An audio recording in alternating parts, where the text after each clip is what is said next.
یہ جو درمیان کی زندگی، اس کا مقصد کیا ہے؟ یہ وقفے کیوں ڈالے گئے؟ یہ ہے اصل سوال۔ پہلے کوشچن پوز کیجئے کہ ایک مسلسل عمل ہے یہ زندگی، تو اسے پیمانہ امروز و فردا سے ناب جاویداں پہم دواں ہر دم جواں ہے زندگی، یہ ایک مسلسل عمل ہے، تو وقفے کیوں ڈالے گئے؟ وقفے کا لفظ میں خاص طور پر استعمال کر رہا ہوں، وہ شعر میں آپ کو سنا چکا ہوں۔ موت ایک زندگی کا وقفہ، یعنی آگے بڑھیں گے دم لے کر۔ یہ موت معدوم ہونے کا نام تو ہے ہی نہیں، یہ بھی زندگی کی ایک ایسی کیفیت ہے جس میں ہم شعور سے محروم ہو جائیں۔ شعور کے ساتھ تھے پہلی زندگی میں جب عہد کیا الست بربکم قالوا بلی، پھر وہ ارواح موجود تھیں، معدوم نہیں ہو گئی معاذ اللہ، لیکن شعور نہیں تھا، سلا دی گئی، کولڈ سٹوریج کے اندر سلا دی گئی۔ پھر ہم شعور کے ساتھ اس زندگی میں آئے، پھر موت آئے گی، اور یہ موت جو ہے یہ تو کامل بے شعوری کی نہیں ہے، اس میں تو شعور رہے گا، اس لیے کہ وہ جنت کا باغیچہ ہے یا دوزخ کا گڑھا ہے، وہ شعور ہے۔ اگرچہ وہ شعور جو ہے وہ آج ہم نہیں سمجھ سکتے، ہمارے اس وقت کے شعور سے اس میں کیا فرق ہوگا، نیم شعوری کی کیفیت تو بہرحال ہے، اور اس کے بعد جو ہے وہ ہماری زندگی باشعور جو ہے وہ ابدی زندگی ہے۔ تو ان 5 میں درمیانی جو ہے حیات دنیاوی، جو ہم سب کی جانی پہچانی ہے، ہمارے تجربے میں آ رہی ہے، ہم اسے بسر کر رہے ہیں، بلکہ میں بعض اوقات یہ کہا کرتا ہوں، اور یہ دوسرے رکوع میں یہ بحث آئے گی انشاءاللہ، کہ ایک تو ہے زندگی بسر کرنا، ایک ہے کہ زندگی انسان کو بسر کر رہی ہوتی، ہم خود نہیں جی رہے ہوتے، زندگی ہمیں بتا رہی ہوتی ہے، اس لیے کہ ہم نے اپنا کوئی مقصد معین کیا، نہ کوئی ہدف معین کیا، نہ کوئی نصب العین ہے، تو در حقیقت ہم جی نہیں رہے، بلکہ زندگی ہمیں گھسیٹ کر لے کر جا رہی ہے۔ یہ جیسے کہ اگلی رکوع میں آئے گا کہ ایک وہ ہے جو سیدھا چل رہا ہو، فَمَن يَمْشِي مُكِبًّا عَلَى وَجْهِهِ أَهْدَىٰ أَمَّن يَمْشِي سَوِيًّا عَلَى صِرَاطٍ مُسْتَقِيمٍ۔ اوندھے منہ گھسٹ رہے ہیں کچھ لوگ، صرف اپنے پیٹ کے بل گھسٹ رہے، پیٹ کھانے کو مانگتا ہے، ڈال دیا تو وہ زندگی کی گاڑی چلی جا رہی ہے، وہ خود جی نہیں رہے، یہ زندگی برائے زندگی ہے، جبکہ زندگی در حقیقت کسی مقصد کے لیے ہونی چاہیے، کوئی آدرش ہو، کوئی نصب العین ہو، کوئی آئیڈیل ہو، کوئی آپ کا مقصود و مطلوب ہو، تب زندگی ہے۔ تو ایک ہے زندگی بسر کرنا، یہ بہت کم لوگوں کو نصیب ہے، حقیقت میں زندگی بسر کرتی ہے اکثر و بیشتر لوگوں کو، وہ زندگی نہیں گزارتے، زندگی انہیں گزارتی۔ بہرحال یہ زندگی جو ہم گزار رہے ہیں، یا وہ زندگی جو ہمیں اس وقت گزار رہی ہے، بسر کر رہی ہے، اس کی غائب کیا ہے؟ یہ ہے جو دوسرا ٹکڑا اس آیہ مبارکہ کا، لِيَبْلُوَكُمْ أَيُّكُمْ أَحْسَنُ عَمَلًا، انتہائی اہم ہے کہ یہ در حقیقت ایک امتحانی وقفہ، اس میں ٹیسٹنگ پیریڈ اس کو شمار کیجئے، امتحان، جیسے ایک 3 گھنٹے کا امتحان ہوتا ہے، میں بعض بات یہ کہا کرتا ہوں 3 گھنٹے کا امتحان، کیونکہ ہر ایک شخص اس سے واقف ہے، یہ ایک 30 سال کا امتحان، فرق کچھ نہیں ہے، یہ تو کوانٹیٹیٹو معاملہ ہے، کوالیٹیٹو کوئی فرق نہیں ہے۔ 3 گھنٹے کا امتحان، 30 سال کا امتحان۔ 30 سال میں اس لیے کہہ رہا ہوں کہ چاہے عمر کتنی بھی ہو، میں عرض کر چکا ہوں کہ پروڈکٹیو پیریڈ جو ہے انسان کی زندگی کا، جس میں وہ کچھ بناتا یا بگاڑتا ہے، وہ در حقیقت وہ 30 سال کے لگ بھگ بنتے ہیں، 30 نہیں 40 سال ہو جائیں گے، اللہ خیر سمجھے۔ تو یہ اس کا امتحان ہے، یہ بہت اہم بات ہے قرآن مجید کے فکر اور فلسفے کو سمجھنے کے لیے۔ پوری زندگی انسان کی اس امتحان ہی سے عبارت ہے۔ میں نے ایک مضمون لکھا تھا حج کی حقیقت پر، اور حضرت ابراہیم علیہ السلام کی شخصیت کے حوالے سے میں نے امتحانی مراحل گنوائے۔ پہلا امتحان انسان کا اس کے شعور کا ہوتا ہے کہ آیا وہ اپنے پروردگار کو پہچانتا ہے یا نہیں، اسی عالم محسوسات میں گم ہو کر رہ جاتا ہے، یا یہ کہ اس سے اوپر ابھرتا ہے، اور وہ کھول آنکھ زمین دیکھ، فلک دیکھ، فضا دیکھ، مشرق سے ابھرتے ہوئے سورج کو ذرا دیکھ، ان آیات الہیہ کے ذریعے سے اگر وہ معرفت حاصل کرتا ہے اللہ کی، تو پہلے امتحان میں پاس ہوں گے۔ اور اگر وہ اسی میں گم ہو کر رہ گیا، صرف حیوانوں کا سا دیکھنا دیکھتا رہا اور حیوانوں کا سا سنتا رہا، تو گویا کہ وہ ناکام ہوا، وہ تو ضل ضلالا بعیدا، جس نے خدا کو پہچانا ہی نہیں، وہ تو پہلے ہی امتحان میں فیل۔ اب جس نے پہچان لیا، اب اس کے بعد استقامت کا امتحان آئے گا، ان الذین قالوا ربنا اللہ ثم استقاموا، اب عمل کا امتحان شروع ہوگا۔ اللہ کا حکم ہے، اس کو مانو، اللہ نے روکا ہے، رکو۔ پھر اللہ کو اب تمہارے لیے ایک سے ایک چیلنج نیا لائے گا، پرائمری کا امتحان پاس کر لو گے تو مڈل ہے، پھر میٹرک ہے، پھر آگے چلے گا۔ حضرت ابراہیم علیہ السلام کا پہلا امتحان، باپ نے گھر سے نکالا، وَاهْجُرْنِي مَلِيًّا قَالَ سَلَامٌ عَلَيْكَ، وہ اللہ تعالیٰ کی توحید پر قائم ہے۔ پہلا امتحان جو ہے عمل کا پاس کیا ہے کہ وہ باپ نے گھر سے نکالا۔ اس کے بعد اس سے بڑا امتحان، اب وہ نمرود کے دربار میں پیش ہو رہی ہے، لیکن ان کا صبر، ثبات، استقامت، ان کا عزم، ان کا حوصلہ قائم ہے، اور آنکھوں میں آنکھیں ڈال کر بات کی ہے، جو مجادلہ سورہ بقرہ میں آیا ہے کہ تم اگر خدائی کے مدعی ہو تو اللہ تعالیٰ سورج کو مشرق سے نکالتا، مغرب سے نکال کے دکھاؤ۔ فبہت الذی کفر، تیسرا امتحان، ڈال دو اس کو آگ میں، اس کو جلا دو، بہت بڑا الاؤ بنا دیا گیا اور کھڑا کر دیا گیا، اب بھی آخری موقع ہے، باز آ جاؤ، رجوع کر دو۔ یہ امتحان، کامیاب ہوئے، بے خطر کود پڑا آتش نمرود میں، عقل ہے محو تماشائے نبے بام ابھی۔ چوتھا امتحان، انی مہاجر الی ربی سیہدین، گھر بار وطن کو چھوڑ کر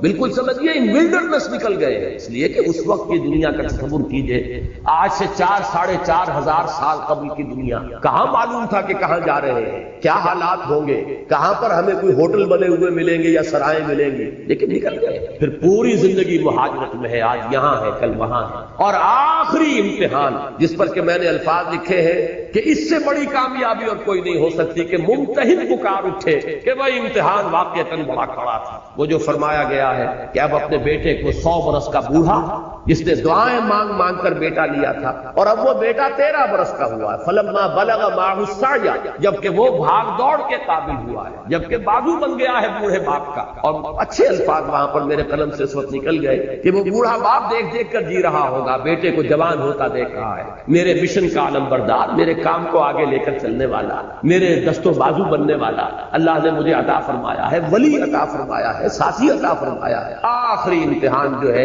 ممتحن کے ترکش امتحان میں ایک تیر باقی تھا، اور وہ سب سے زیادہ کاری تیر، جب اس میں کامیاب ہوئے ہیں، فلما اسلما وتلہ للجبین ونادیناہ یا ابراہیم قد صدقت الرؤیا انا کذلک نجزی المحسنین، اور اس میں فرمایا ان ھذا لہو البلاء المبین۔ کوئی شک نہیں کہ یہ بہت بڑا امتحان تھا، ابراہیم ان میں سب پاس کر گئے۔ یہ حضرت ابراہیم کی شخصیت اس اعتبار سے کہ پوری زندگی مسلسل امتحان کی زندگی، یہی وجہ ہے کہ سورہ بقرہ میں ایک آیت میں اس کو سمو لیا، وَإِذِ ابْتَلَىٰ إِبْرَاهِيمَ رَبُّهُ بِكَلِمَاتٍ فَأَتَمَّهُنَّ قَالَ إِنِّي جَاعِلُكَ لِلنَّاسِ إِمَامًا۔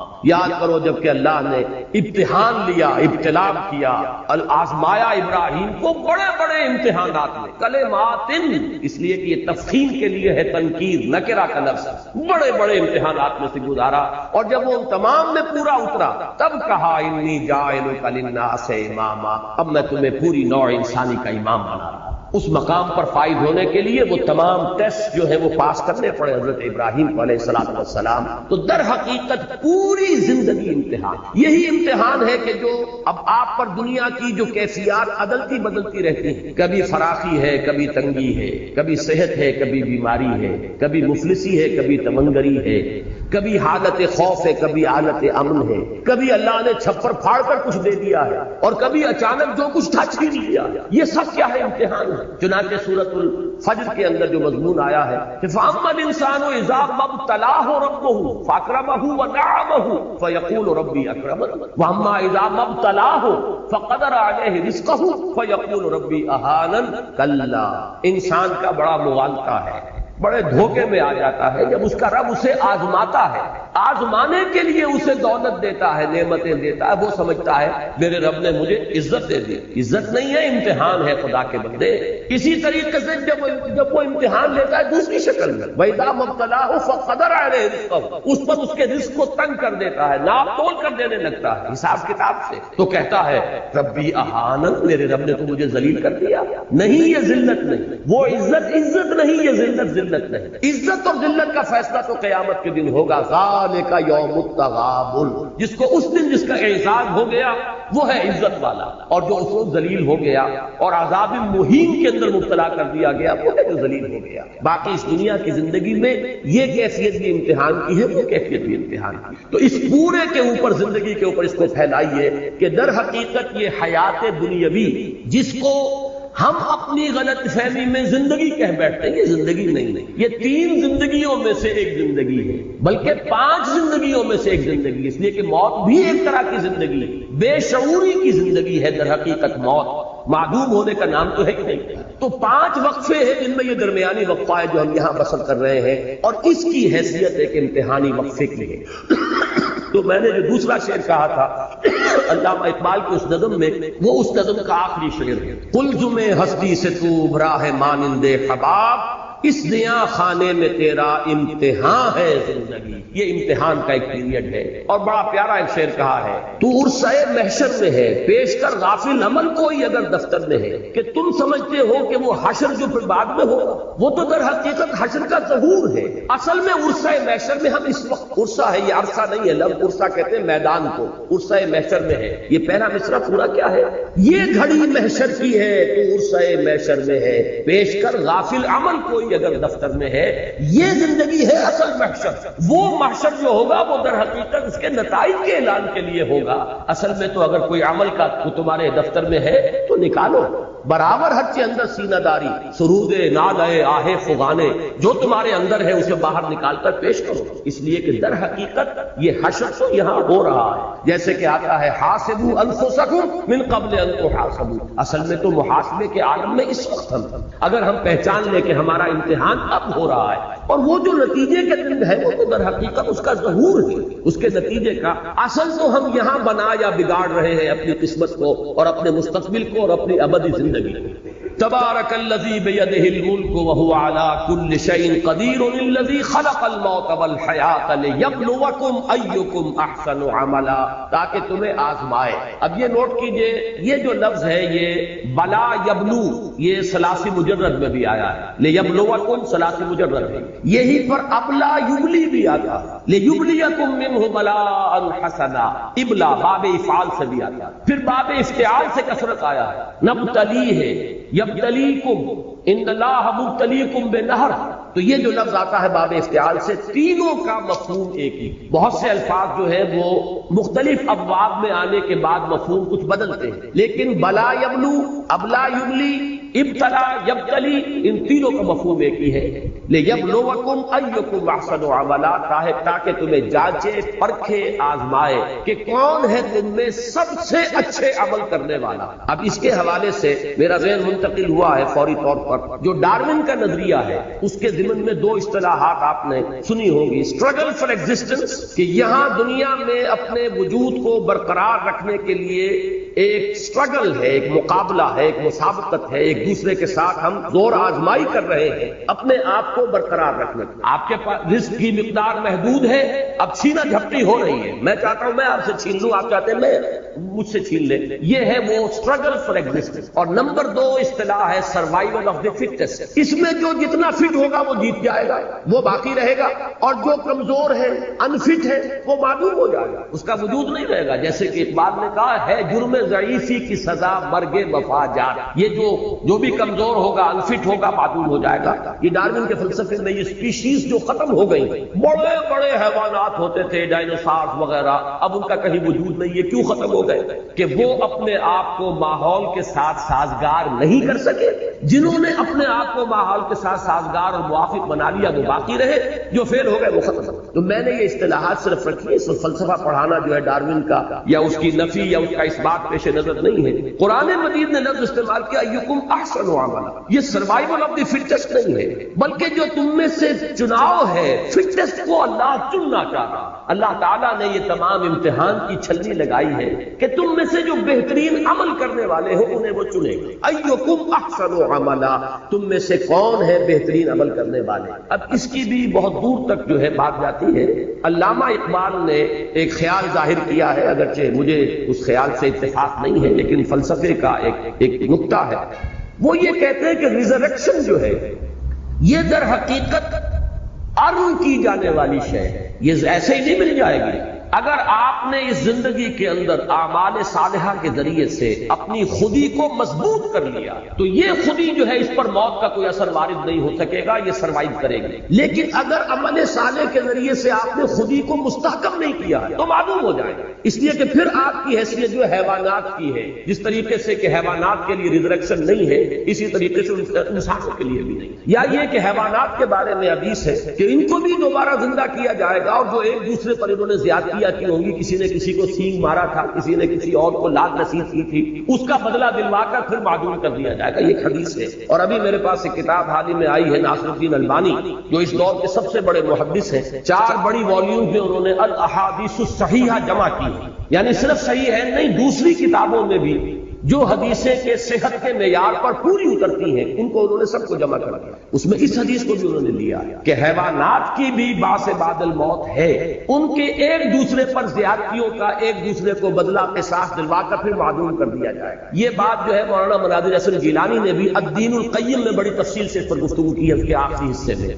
تو علامہ کا فلسفہ یہ ہے کہ ریزریکشن جو ہے یہ ایسے ہی نہیں مل جائے گی، it has to be earned, اسے تو کمانا پڑے گا آپ کو. اس کے لیے عمل صالح کے ذریعے سے اپنی خودی کو مضبوط کیجئے کہ پھر وہ موت کے صدمے کو برداشت کر جائے اور اس کے بعد جو ہے اس کی بقا ہو. بہرحال وہ میں نے جیسا کہ عرض کیا میں اس کی تائید نہیں کر رہا، صرف ایک نقطہ جو ہے علمی علامہ کے فکر کا میں نے صرف اسے آپ کے سامنے رکھا ہے. تو ایکم احسن عملا، کون ہے جن میں سے بہترین عمل کرنے والا، اس کا ایک منطقی نتیجہ نکلتا ہے اور وہ قرآن مجید کے بہت سے مقامات پر اس کو واضح کیا گیا ہے، کھول کر بیان کیا گیا ہے کہ وہ جو سروائیول آف دی فٹسٹ اور اسٹرگل فار ایگزسٹنس ہے، قرآن یہ چاہتا ہے کہ آپ اسٹرگل کریں، ایک دوسرے سے مسابقت کریں خیر میں نیکی میں. وَلِكُلٍّ وِجْهَةٌ هُوَ مُوَلِّيهَا فَاسْتَبِقُوا الْخَيْرَاتِ، ہر ایک نے اپنا کوئی نہ کوئی ہدف معین کیا ہوا ہے جدھر اس نے اپنا رخ کیا ہے. تو تم بھی اے مسلمانوں رخ کرو اور استباق کرو. استباق کہتے ہیں بھاگنا دوڑنا ایک دوسرے سے مقابلے کے لیے اور ایک دوسرے سے آگے نکلنے کے لیے. استباق وہ جو حضرت یوسف کو ان کے بھائی لے گئے تھے اور آ کر پھر جب انہوں نے والد اپنے حضرت یعقوب علیہ السلام کی خدمت میں جو اپنی معذرت پیش کی ہے، یا ابانا انا ذهبنا نستبق وترکنا یوسف عند متاعنا، تو ہم نے دوڑ کا مقابلہ کیا تھا ایک دوسرے سے آگے نکلنے کے لیے اور اپنے کپڑوں کے پاس سامان کے پاس یوسف کو ہم چھوڑ گئے تھے، فاکلہ الذئب، تو اسے ایک بھیڑیا کھا گیا. تو استباق کے معنی ہے دوڑ لگا کر ایک دوسرے سے آگے نکلنا. فاستبقوا الخیرات، اے لوگوں اے مسلمانوں تم نیکیوں میں ایک دوسرے سے آگے نکلو. یہی لفظ سورہ حدید میں آیا ہے، وہاں پر باب مفاعلہ سے مسابقت سے آیا، سابقوا الی مغفرۃ من ربکم وجنۃ عرضھا کعرض السماء والارض. معلوم ہوا کہ اسٹرگل جو کی تم برقرار ہے، مسابقت اسینشلی موجود ہے. ایک دوسرے سے آگے بڑھنے کا جذبہ جو ہے یہ غلط نہیں ہے، پسندیدہ ہے. صرف یہ کہ اس کے رخ کو بدل دو. تم دنیا میں ایک دوسرے سے آگے نکلنا چاہ رہے ہو، تم دولت میں، جائیداد میں، دنیاوی شہرت میں، دنیاوی وجاہت میں، اس میں ایک دوسرے کو جو ہے شکست دینے کے درپے ہو، ایک دوسرے سے آگے نکلنے کی فکر کرے ہو. تمہارا مقام اس سے بہت بلند ہے. تم نیکیوں میں ایک دوسرے سے آگے نکلو، بھلائیوں میں ایک دوسرے سے آگے نکلو، خدمت خلق میں ایک دوسرے کو مات دینے کی کوشش کرو، ایک دوسرے سے آگے نکلنے کی کوشش کرو. تو معلوم یہ ہوا کہ اسی میں ایکم احسن عملا، اس میں ایک مسابقت اور ایک استباق، ایک دوسرے سے آگے بڑھنے، اسٹرگل کرنے، ایک دوسرے سے آگے نکلنے کی کوشش جو ہے اس کی طرف بھی اشارہ موجود ہے کہ جو پھر مدنی صورتوں میں جیسا کہ میں نے دو مثالیں آپ کو دے دی. سورہ بقرہ میں فرمایا وَلِكُلٍّ وِجْهَةٌ هُوَ مُوَلِّيهَا فَاسْتَبِقُوا الْخَيْرَاتِ، اور وہاں سورہ حدید میں فرمایا سابقوا الی مغفرۃ من ربکم وجنۃ عرضھا کعرض السماء والارض. تو مسابقت کا جذبہ اپنی جگہ درست ہے، یہ فطرت انسانی میں ودیت شدہ ہے. البتہ اس پہ صحیح رخ پر ڈالنے کی بات ہے کہ اس کو نیکیوں اور بھلائیوں، خیرات اور حسنات اور خدمت خلق کے رخ پر ڈالو اور اس میں ایک دوسرے سے بڑھنے کی کوشش کی. وَهُوَ الْعَزِيزُ الْغَفُورُ، اور وہ العزیز ہے زبردست اور غفور ہے بخشنے والا. اس کا تعلق اسی امتحان کے ساتھ ہے. امتحان کا نتیجہ دینے پر قادر، یہ نہیں ہے کہ وہ کسی کو سزا دینا چاہے اور دے نہ پائے، کسی کے لیے عذاب کا فیصلہ کرے اور کوئی اسے روک لینے والا ہو، کوئی اس کا ہاتھ پکڑ لینے والا ہو، کوئی اس کے فیصلے کے آڑے آ جانے والا ہو. العزیز، العزیز وہ ہستی ہے جس کا اختیار مطلق، نو لمیٹیشن، اس کے اختیارات میں کوئی تحدید نہیں، جو چاہے کر گزرے. فعال لما یرید، یہ ہے العزیز. لیکن اس کے ساتھ الغفور بھی، وہ بخشنے والا بھی ہے، خطاؤں سے درگزر کرنے والا بھی ہے. غفر کا اصل مفہوم ہے ڈھانپ لینا، اس لیے مغفر کہتے ہیں خود کو جو سر کو ڈھانپ لیتا ہے. تو در حقیقت اللہ تعالیٰ جس کو ہم کہتے ہیں پردہ پوشی بھی کرنے والا ہے، بخشنے والا، پردہ پوشی فرمانے والا. تو اس میں گویا کہ العزیز میں ایک پہلو ہے تخویف کا، خوف دہشت پیدا کرنے والا، اور غفور میں تشویق کا، امید پیدا کرنے والا. اور جیسا کہ آپ کو معلوم ہے کہ در حقیقت انسان کا صحیح موقف ایک درمیانی کیفیت ہے بین الخوف والرجا، ایک طرف خوف کی کیفیت بھی برقرار رہے اور دوسری طرف اللہ کی مغفرت اور اس کی رحمت کی امید بھی قائم رہے. ان دونوں کے بین انسان کا موقف رہنا چاہیے. اگر ایک طرف ہو گیا چاہے ادھر چاہے ادھر، اس میں ہلاکت ہے اور بربادی. خوف کا انتہائی غلبہ ہو جائے گا تو انسان کی ہمت جواب دے جائے گی. ذرا سی غلطی ہوئی اور مایوس ہو کر بیٹھ گیا، پھر اس کے اندر اصلاح کے لیے جو ہمت درکار ہے، عزیمت درکار ہے، وہ باقی نہیں رہے گی. اور رجا کا بہت زیادہ غلبہ ہو گیا تو بے پرواہی آ جائے گی، استغنا ہو جائے گا، پھر اس کے اللہ تعالیٰ کے احکام کی فکر نہیں رہے گی. تو ان دونوں کے مابین بین الخوف والرجا رہنا چاہیے. اور العزیز الغفور، یہ اللہ تعالیٰ کے دو نام، وہو العزیز الغفور، یہ اسی کے لیے کہ ایک میں تخفیف کا پہلو ہے، دہشت ہے، خوف ہے، اور دوسری میں امید ہے، رجا ہے، اس کی رحمت اور مغفرت کا امیدوار ہونا. الذی خلق سبع سماوات طباقا، وہ کہ جس نے بنائے 7 آسمان تہ بر تہ ایک دوسرے کے اوپر. اب یہاں پر اگرچہ قرآن مجید نے کہیں صراحت کے ساتھ یہ نہیں کہا ہے کہ یہ آسمان اور زمین کس شے سے بنائے، اور عام طور پر جب ہم اس کو بیان کرنے میں آتے ہیں تو یہ کہ عدم محض سے اللہ تعالیٰ نے ان کو وجود بخشا. ایک بات صحیح ہے، لیکن درمیان میں بہت سا وقفہ ہے، گیپ ہے بہت بڑا. اللہ تعالیٰ کا ایک امر کن ہے، اس امر کن نے کیا شکل اختیار کی ہے. اب یہ اصل میں وہ موضوعات ہیں جن سے آج کل جو فزکس کی جو سمجھیے کہ سب سے اونچی شاخ ہے، theory of the creations of universe, کائنات پیدا ہوئی کیسے، کن مراحل سے گزری. ہمارے صوفیہ اور متکلمین اور فلاسفہ نے اسے تنزلات سے تعبیر کیا. ذات بحق نے ایک احدیت کی شکل اختیار کی، پھر وہ واحدیت، تنزلات ستہ اور تنزلات خمسہ کی اصطلاحات. لیکن یہ کہ آج کے دور میں وہ پہلے ایک خلق نور کی شکل میں اللہ کے کلمہ کن نے ایک صورت اختیار کی ہے نور کی. اس نور سے ملائکہ پیدا کیے گئے اور اسی نور سے ارواح انسانیہ پیدا کی. نہ زمین تھا نہ آسمان تھا، بھی کچھ نہیں سوائے نور خداوندی. اس کے بعد اسی میں پھر اس خلق نور کے اندر بڑے بڑے دھماکے ہوئے، ایکسپلوژنز ہوئے، اور وہ جو مخفی اس کی انرجی تھی وہ ظاہر ہوئی ہے. اس نے کروں کی شکل اختیار کی ہے، بہت بڑے بڑے کرے، آکشی کرے، جیسے کہ ہمارا یہ سورج ہے، اور نہ معلوم کتنے اربوں کروڑوں بلکہ کروڑوں کیا کہہ رہا ہوں، اربوں سورج ہے جو اس کائنات کے اندر موجود. ان سب کا در حقیقت یہ نار کا مرحلہ ہے. اس نار سے جنات کی تخلیق ہوئی. اور اس کے بعد آپ نے پڑھا سورہ فصلت میں یا سورہ حامیم و سجدہ میں غالباً لفظ آیا ہے وَهِيَ دُخَانٌ، یہ آسمان جو ہے ایک دخان کی شکل میں تھا، اور پھر کہیں اس کی جو شکلیں متعین ہوئی ہے اور پھر یہ 7 آسمان بنے ہیں. تو یہ یوں سمجھیے کہ اللہ تعالیٰ کی اس تخلیق میں کتنا وقت گزرا ہے. یہ بات بھی میں اس وقت عرض کرنے سے رہ گئی، اب بیان کر دوں کہ ابداع اور تکوین اور ایجاد میں کوئی وقت نہیں لگتا. انما امرہ اذا اراد شیئا انما یقول کن فیکون. اس کا امر تو صرف یہ ہوتا ہے کہ وہ کہتا ہے کہ ہو جا اور ہو جا. نو ٹائم ایلیمنٹ واٹس ایور، وقت کا کوئی ایلیمنٹ ہے ہی نہیں. ٹائم کی ڈائمینشن ایڈ ہوئی ہے عالم خلق میں آ. اور تخلیق کا جب لفظ آئے گا خلق السماوات والارض فی 6 ایام، اب یہ وقت کا تصور آ گیا. اور 6 دن، اور ظاہر بات ہے کہ وہ ہمارے 24 گھنٹوں والے 6 دن نہیں ہے، وہ 6 دن 50,000 برس کا ایک دن ہے کہ لاکھوں برس کا ایک دن ہے. اور جدید جو ہماری اصطلاح ہے ملینمز، وہ ان کو 6 دن قرار دیا گیا ہو، 6 ملینمز ہو. یہ اس میں کہیں جا کر یہ تخلیق کا عمل جو ہے آسمان اور زمین کا یہ پورا ہوا ہے. تو ایک لفظ میں سے ہم گزر جاتے ہیں، لیکن یہ ہمیں اندازہ نہیں ہوتا کہ اس ایک لفظ کے اندر کتنی قیامت مضمر ہے، کتنا وقت لگا ہے. خلق السماوات والارض فی 6 ایام ثم استوى على العرش يعلم ما يلج في الارض وما يخرج منها وما ينزل من السماء وما يعرج فيها. یہ سورہ حدید کی آغاز کی آیت سنا رہا ہوں. خلق الذی خلق 7 سماوات طباقا، یہ میں بار بار عرض کر چکا ہوں، 7 آسمانوں کا تہ بر تہ ہونا، اس پر تو ہمارا ایمان ہے، اس لیے کہ نصوص ہیں، بالکل واضح الفاظ ہیں، ان میں کوئی تعویل کی گنجائش نہیں ہے. لیکن ان کی حقیقت کو سمجھنے سے تاحال ہم قاصر. ہمارا جو بھی علم ہے اور یہ اسٹرانومی کا علم جہاں تک پہنچا، علم فلکیات، بہت کچھ اس کے اندر ہماری رسائی ہونے کے باوجود ابھی وہ محض ابتدا، کچھ پتہ نہیں اس کائنات کے بارے میں. اور اس میں یہ 7 کوئی محکم طبقات ہیں، پھر تہ بر تہ ہونے کی ان کی کیا کیفیت ہے.